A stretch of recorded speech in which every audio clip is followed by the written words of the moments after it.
What is database? Database is an organized collection of structured information, or data, typically stored electronically in a computer system.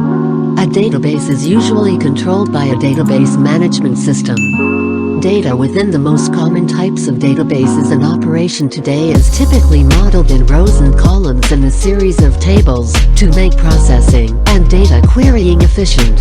The data can then be easily accessed, managed, modified, updated, controlled, and organized. Most databases use structured query language for writing and querying data. Some databases.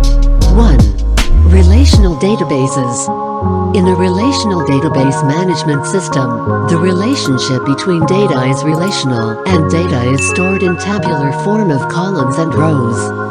Each column of a table represents an attribute and each row in a table represents a record. Each field in a table represents a data value.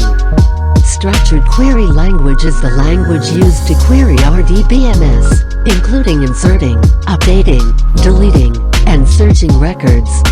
Relational databases are the most popular and widely used databases.